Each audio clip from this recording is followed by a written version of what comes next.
hurt like hell.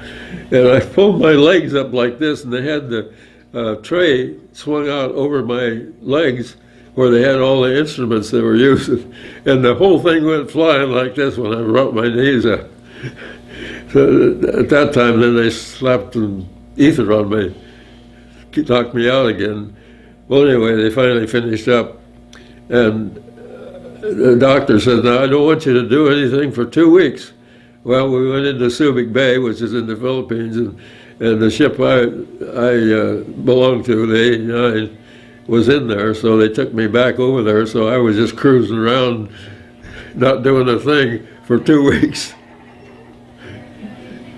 Another story that Meredith wanted to mention was the fact that when we were on the LST, the captain, well, I better preface that by saying the captain wasn't too popular with the crew. And I guess maybe that's a good thing. That's the way it's supposed to be. Anyway, it was very, very definitely that way on there. And the captain, his qualification to be a sailor was he'd sailed a little boat around the harbor in St. Louis.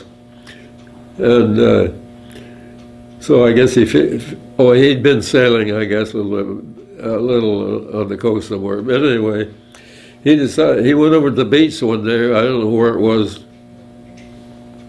maybe it was in the South Pacific, I think. Anyway, he went over to the beach and he conned the stores people out of a rowboat that was about 12 feet long, I guess, a guy had used for fishing.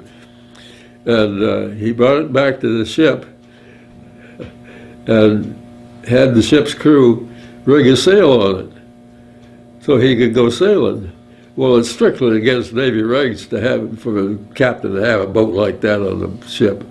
But anyway, we had it lashed down on the upper deck by the conning tower, and one day we were anchored in Guam or Saipan, I don't know. We were anchored anyway. The captain decided he was going to take a sail, so he called the officer of the deck, who happened to be our gunnery officer, and he said, "Mr. Good, I want you to put my boat in the water. I'm going to go sailing."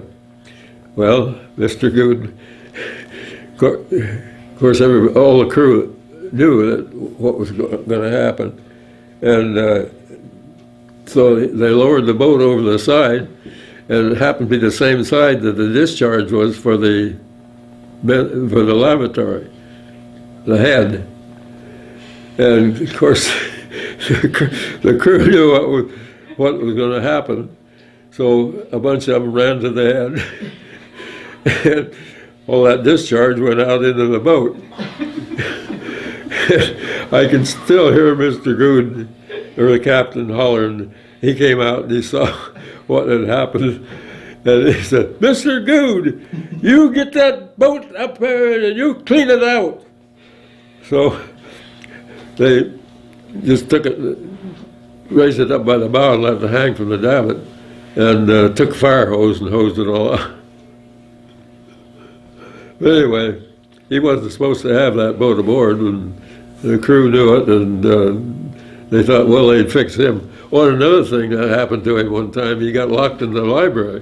We had a space that we didn't have any room, and some sponsor in San Diego would give us a whole slew of books, and we had cleaned out this one compartment and had a library out of it.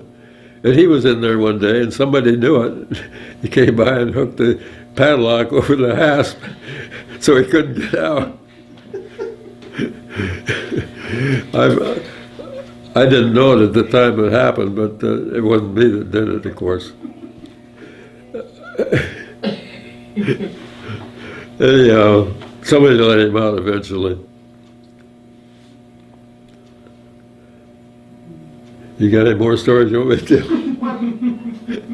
That's about all I can think of at the moment. Oh, Did he cover everything that you wanted to cover? almost. It's on. Oh, okay. Can you? Are you people from a deaf mute school? We're trying to shush Mom. You know what? I'll cut it now. And could you go into more detail on your life after the war and what you did when you were discharged, as well as how the war affected your life? What lessons did you learn from the war and things of that nature? Well, after I got out of the service, I started farming here in California, raising different crops, tomatoes, alfalfa, sugar beets, corn, beans. That's it.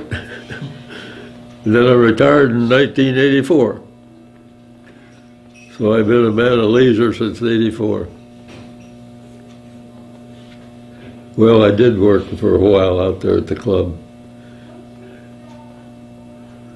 And then, how did the war affect your life? Were there any particular lessons you learned from the war? Well, Any long-lasting effects? it took 3.5 years out of my life, the way I figured.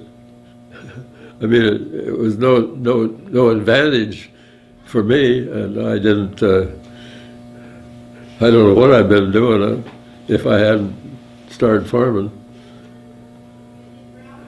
When I went to school, I thought I wanted to. Well, I applied for a job in the bank in the little town I lived in before the war, but at that point the draft was spreading all over, so I knew I would get it, and the people that I applied to, they knew I would be drafted eventually because I was the right age, and so I probably shouldn't tell you this, but I feel that Japan took 3.5 years out of my life. And I resent any nickel they get from anybody here.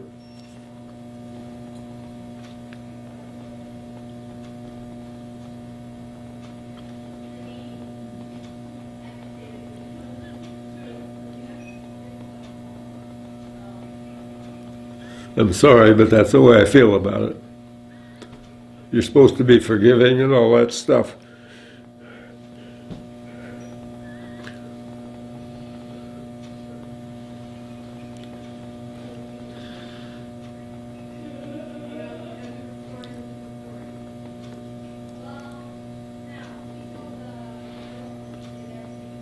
You got any more questions?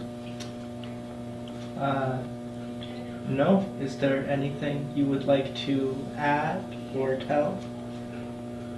Well, I don't think of anything else. George, I was wondering just what the feeling, you kind of talked about how you felt, as you were getting ready to go, and you said your friends, you knew you were going to get drafted. How are people feeling about that? What was going on? You mean about getting drafted? Mm-hmm. Well,